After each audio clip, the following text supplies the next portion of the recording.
Hello बच्चों, कैसे हो। हम पढ़ रहे हैं चैप्टर अल्टरनेटिंग करंट और आज अल्टरनेटिंग करंट में हम पढ़ रहे हैं फेजर डायग्राम। फेजर डायग्राम में हम अल्टरनेटिंग ईएमएफ और अल्टरनेटिंग करंट को वेक्टर फॉर्म में दिखाते हैं।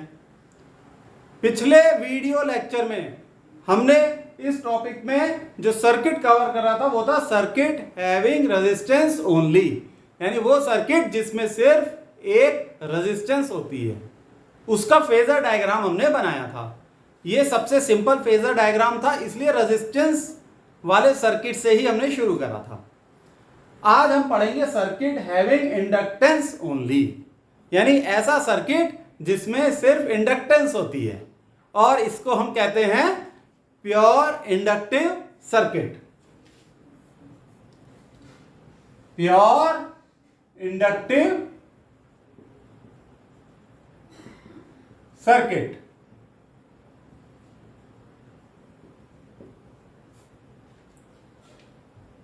आओ इस सर्किट को बना लेते हैं हम पहले। देखिए ये एक इंडक्टेंस है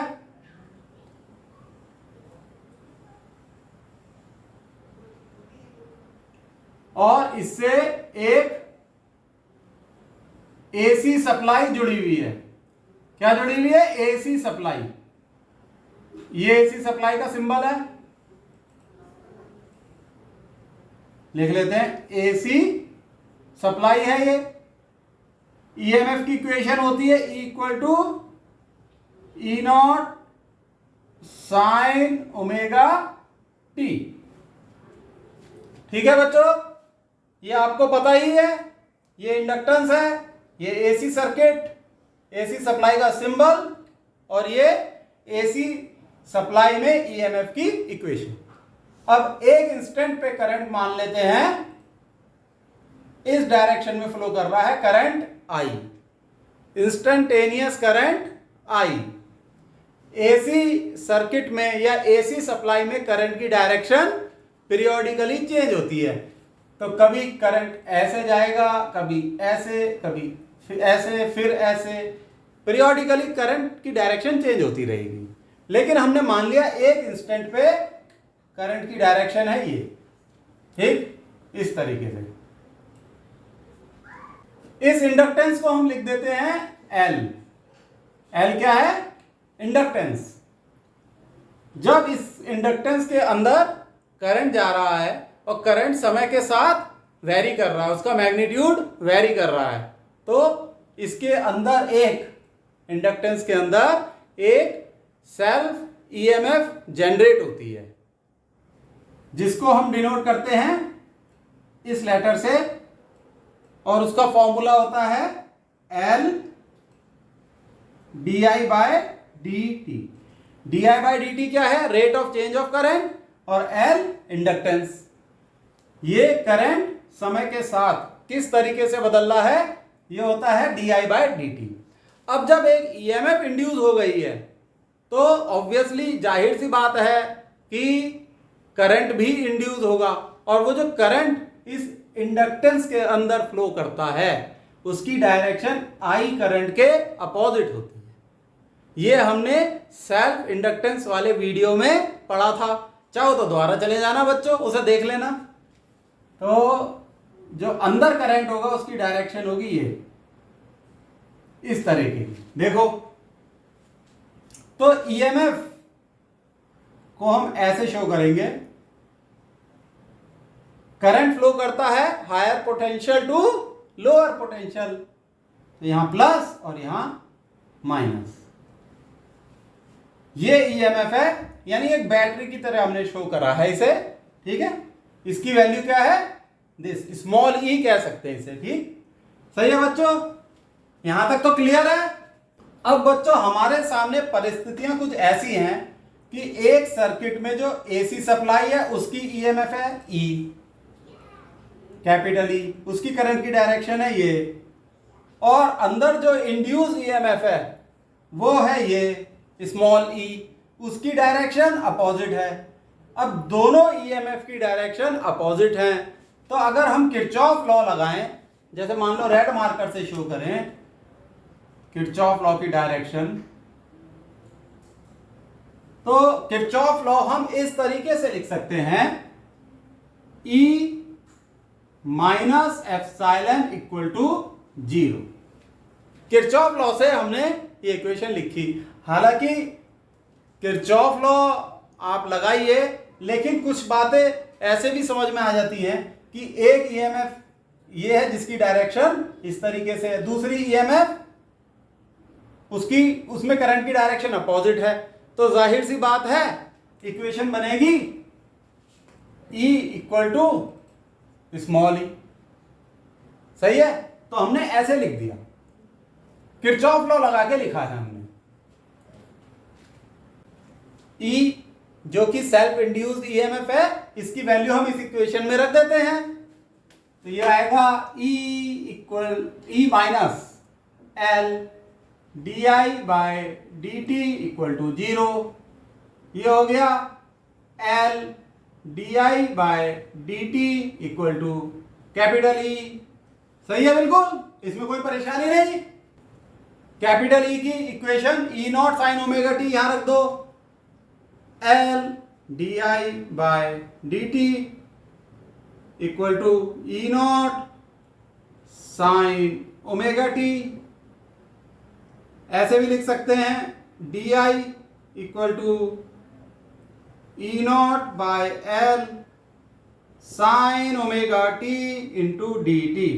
देखो बच्चों, मेरे ख्याल से कोई परेशानी नहीं होनी चाहिए इस इक्वेशन में।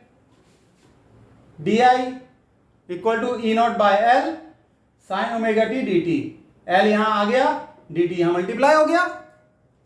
सही है, बिल्कुल सही। अब दोनों तरफ इंटीग्रेट कर दो, कर दिया इंटीग्रेट, और अब इसे नोट कर लो, क्योंकि अब इस इंटीग्रेशन को सॉल्व करना है। सिंपल इंटीग्रेशन है, टेंशन की कोई बात नहीं, बहुत सिंपल है। बस एक बार इसे समझ लो, आगे बिल्कुल सब कुछ आसान होता चला जाएगा। सही है,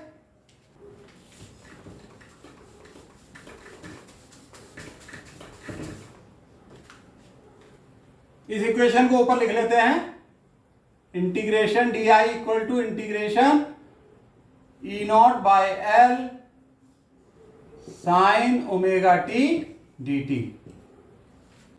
डी आई का इंटीग्रेशन होगा I, E naught by L बाहर कांस्टेंट है, E नॉट पीक वैल्यू है ईएमएफ की, इसलिए कांस्टेंट है, L इंडक्टेंस की वैल्यू है, ये भी कांस्टेंट होती है। ये हो गया integration sine omega T D T. Sine omega T का इंटीग्रेशन होता है minus cos omega T upon omega. So this is equal to E naught by L minus cos omega T upon omega. देखो, इसको लिख सकते हैं minus E naught by omega L into cos omega T.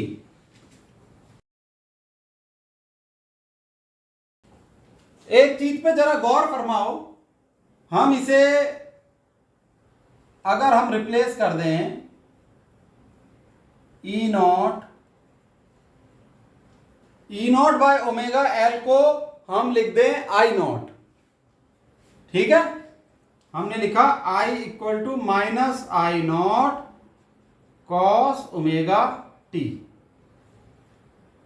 तो I naught is equal to E naught by omega L। I naught peak value of current है, तो I not जो होता है ये E नॉट बाय R। तो ये जो ओमेगा L है, ये एक रेजिस्टेंस की तरह होता है, जिसे हम कहते हैं इंडक्टिव रिएक्टेंस। तो ये चीज आप नोट कर लो, omega L is inductive reactance.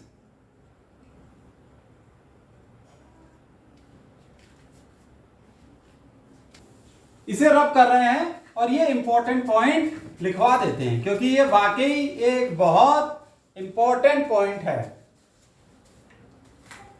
यह है I naught equal to E naught by omega L is the peak value of current.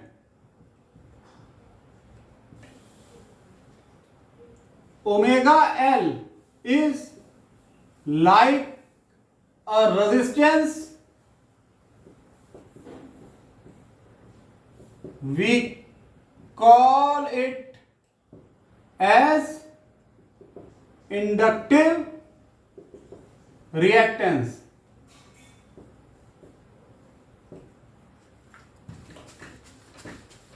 इसको हम डिनोट करते हैं एक्सएल से, ओमेगा एल। हमारे पास फिर करंट की क्या इक्वेशन आई थी, I equal to minus I not cos omega t. EMF की इक्वेशन होती है E not sine omega t. अब इस इक्वेशन को हम कन्वर्ट कर देंगे साइन ओमेगा टी में। उससे पहले बच्चों एक चीज और नोट कर लो, ओमेगा एल रेजिस्टेंस की तरह बिहेव करती है, इसकी यूनिट होती है ओम्स, यूनिट इज ओम्स। यह भी बात है न्यूमेरिकल में काम आएगी, आप इसे नोट कर लो। एक फॉर्मूला हमें मैथमेटिक्स में पता है, sine omega t is equal to नहीं cos omega t is equal to sine pi by two minus omega t. Cos omega t equal to sine pi by two minus omega t. Mathematics है ये, तो यहां sign में convert करेंगे, ये रख देते हैं I equal to minus I not sine omega sine pi by two minus omega t, pi by two minus omega t. ये माइनस साइन भी हमें हटाना है, तो हमें पता है minus sine theta is equal to sine minus theta. ये साइन अंदर चला जाता है, तो ये हो जाएगा आपका I equal to I not sine omega t minus pi by two. ये इक्वेशन निकल के आई इंस्टेंटेनियस करंट की। बच्चों ओवर हीटिंग की वजह से पूरा वीडियो सेव नहीं हो पाया है, अब वो जितना सेव हुआ है अब मैं उससे आगे कंटिन्यू कर रहा हूं।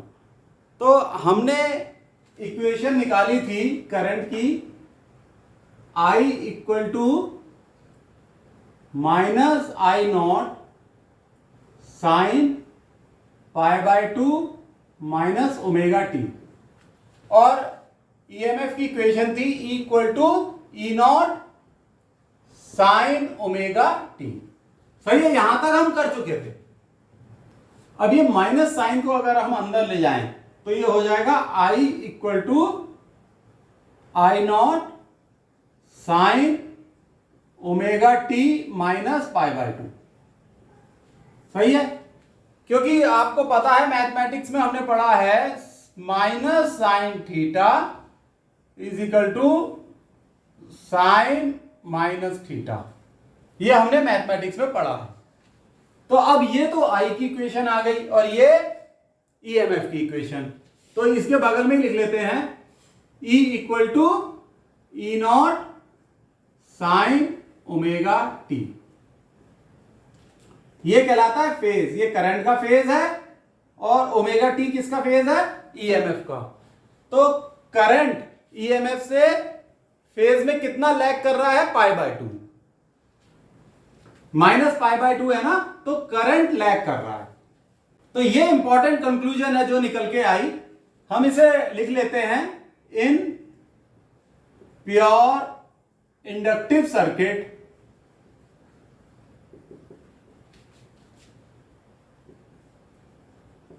Comma current lags EMF by phase angle of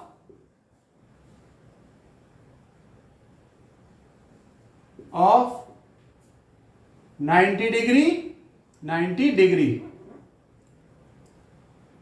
और π/2। इसको ऐसे भी लिख सकते हैं कि EMF leads current by phase of 90 degree और π/2।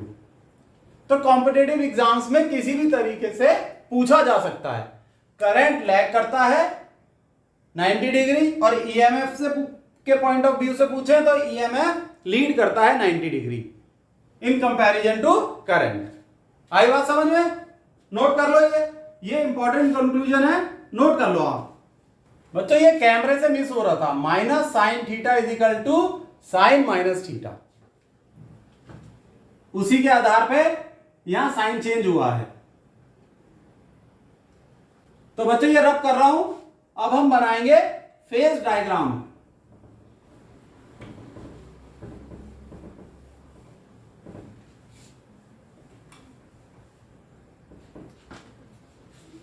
फेज डायग्राम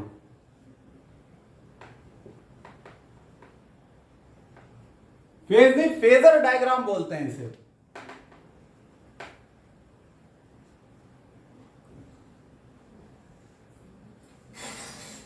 तो ये तो कंक्लूजन सामने आ गई कि करंट लैग कर रहा है 90 degree in comparison to EMF.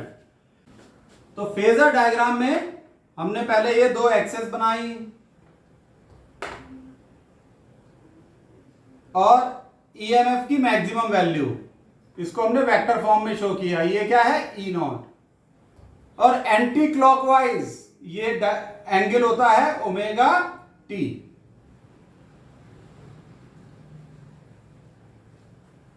Phase difference कितना है?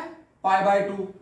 और तो अगर हमें करंट का फेजर बनाना है, यानी करंट को जो वेक्टर फॉर्म में हम शो करेंगे, हम 90 डिग्री बैक आ जाएंगे, पीछे आ गए 90 डिग्री।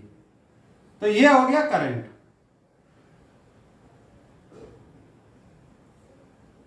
करंट की मैक्सिमम वैल्यू आई नॉट, और ये एंगल कितना है? ये 90 डिग्री है। आई नॉट का वेक्टर आप थोड़ा सा छोटा बनाना, क्योंकि आई नॉट का मैग्नीट्यूड कम होता है। क्यों मैग्नीट्यूड कम होता है आई नॉट का? हमें पता है I naught is equal to E naught by omega L. Omega L से डिवाइड हो जाता है आई नॉट, इसलिए आई नॉट का मैग्नीट्यूड कम है, इसलिए छोटी बनाई है ये लाइन। तो ये है फेजर डायग्राम। ध्यान से समझ लो बच्चों, इसका फेजर डायग्राम समझ लिया तो समझ लो आगे सब कुछ समझ जाओगे। अब हम वेव डायग्राम बनाएंगे। हेडिंग डाल लो वेव डायग्राम।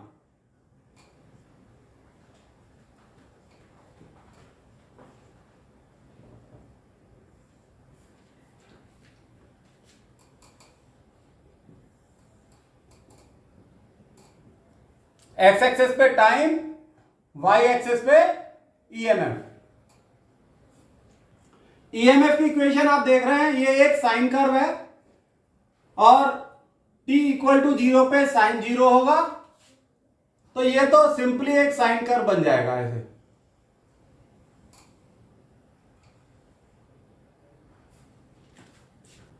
अब हमें बनाना है करंट की वेव फॉर्म।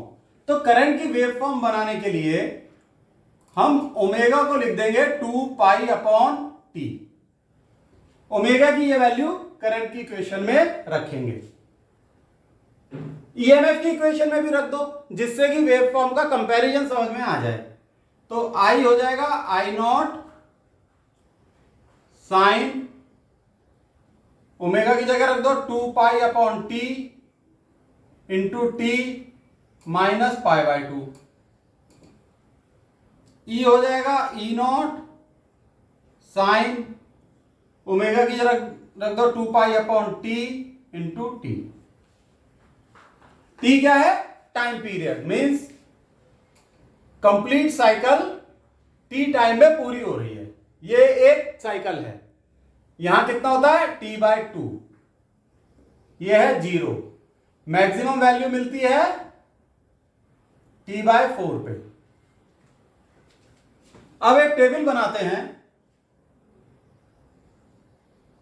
देखो, टी की वैल्यू, ईएमएफ की वैल्यू और करंट की वैल्यू। टी बराबर 0 पे आप देख रहे हो ईएमएफ 0 हो जाएगी, क्योंकि यहां साइन 0 इज 0। करंट कितना हो जाएगा, यहां टी बराबर 0 रखोगे तो ये देखो हो जाएगा I not sine minus pi by 2। Sine minus pi by 2 होता है -1, तो ये I equal to minus I naught हो जाएगा, माइनस आई नॉट। देखो ये बात समझ में आई? नहीं समझ में आई? देखो मैं रख के दिखाता हूं value. I equal to I not sine, t की जगह हमने 0 रखा तो ये पूरा पार्ट 0 हो गया, ये हो गया minus pi by 2। Sine minus pi by 2 is -1, तो I equal to minus I naught. सही है? चलो ये तो रफ वर्क है, यानी t बराबर 0 पे आई यहां पर होगा, ये होगा माइनस आई नॉट। ये जो आई नॉट की वैल्यू होगी ई नॉट से थोड़ी सी छोटी होगी, पहले डिस्कस कर चुके हैं, ये ई नॉट है। अब t बराबर कैपिटल T बाय 4 पे तो ईएमएफ मैक्सिमम है। करंट की सिचुएशन देखिए क्या होगी, t बराबर T बाय 4, ईएमएफ तो ई नॉट के बराबर है।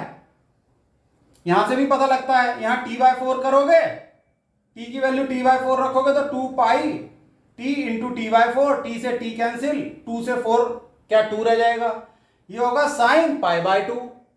Sign pi by 2 is 1, so E equal to E not. थोड़ा सा नीचे लिखें, ये हो गया। अब करंट की वैल्यू क्या होगी, देखो यहां t बराबर t बाय 4 रखो, स्मॉल t की जगह t बाय 4 रखो, रफर करते हैं। I equal to I not sine 2 pi t multiplied by t by 4 minus pi by 2। दिखाई दे रहा है? t से t कैंसिल, यहां 2 कैंसिल, ये हो जाएगा I not sine pi by 2 minus pi by 2, तो ये हो जाएगा I not sine 0। Sine 0 is 0, तो ये हो जाएगा 0, यहां पर 0 लिख दो। ये रब कर देते हैं। तो बच्चों एक बात ये सामने आई कि जब ईएमएफ 0 होती है, करंट का मैग्नीट्यूड मैक्सिमम होता है, पीक करंट होता है, और जब ईएमएफ पीक पर होती है यानी ई नॉट होती है तो करंट 0 हो जाता है। तो इसी चीज को देखो आप, t बराबर 0 पे ईएमएफ 0, करंट मैक्सिमम, t बराबर t बाय 4 पे ईएमएफ मैक्सिमम, करंट 0, तो ये कर्व ऐसे चलेगा। अब t बराबर t बाय 2 पे ईएमएफ 0 है, तो करंट मैक्सिमम होगा इस पॉइंट पे।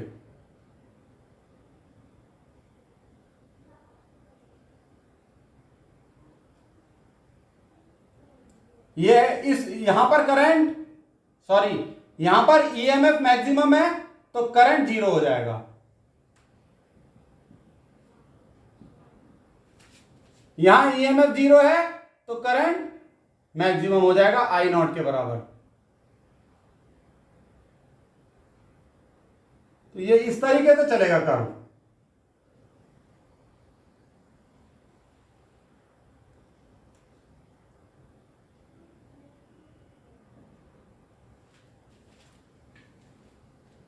ये ईएमएफ की वेव फॉर्म हो गई और ये करंट की वेव फॉर्म हो गई।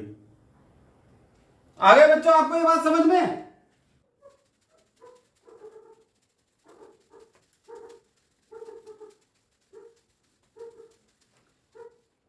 बच्चों अब हम पढ़ेंगे graph between inductive reactance and frequency. Graph between inductive reactance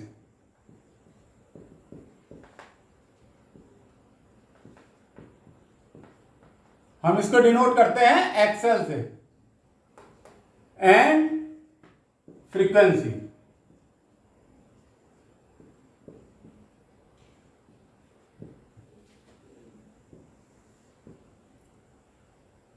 XL का फॉर्मूला होता है ओमेगा इंटू एल। ओमेगा को हम लिख सकते हैं 2 pi f, f is the frequency, तो XL is equal to 2 pi f into L. तो इससे हम बना सकते हैं एक्सएल और फ्रीक्वेंसी के बीच का ग्राफ। ऐसे भी लिख सकते हैं XL is equal to 2 pi L into F.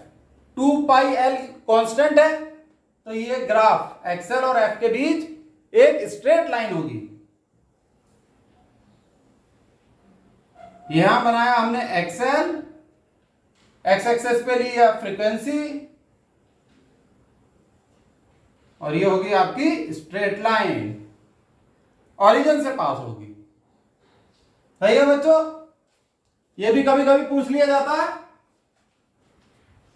Excel निकालने का फॉर्मूला है ये दो फॉर्मूले आप ध्यान में रखना। कॉम्पिटिटिव एग्जाम्स में या बोर्ड में आ जाता है इंडक्टिव रिएक्टेंस निकालने का न्यूमेरिकल, तो ये फॉर्मूले यूज होते हैं। बच्चों एक बात याद रखना कि डीसी करंट की फ्रीक्वेंसी 0 होती है, इसलिए डीसी करंट के केस में एक्सएल भी 0 होता है, यानी इंडक्टिव रिएक्टेंस भी 0 होती है डीसी करंट के केस में। तो अभी तक हम जितने भी चैप्टर पढ़ते आए हैं वो उसमें डीसी करंट था, क्योंकि हमने सर्किट से बैटरी कनेक्ट करी थी, इसलिए इंडक्टिव रिएक्टेंस का कंसेप्ट उन चैप्टर में हमने नहीं पढ़ा। फ्रीक्वेंसी 0 होती है, इसलिए एक्सएल 0 होता है in case of DC. Note down भी कर सकते हैं, in DC F is 0, therefore XL is 0। अच्छा बच्चों, यूनिट याद है ना आपको? एल की क्या यूनिट होगी? एल की यूनिट होगी हेनरी। एक्सएल की क्या यूनिट होगी? ओम्स। ये सब बातें ध्यान में रखना, सही है? चलो आज के लिए इतना बहुत है, ये नोट डाउन कर लो आप, मैं बोर्ड के आगे से हट रहा हूं, ठीक है? Bye, see you.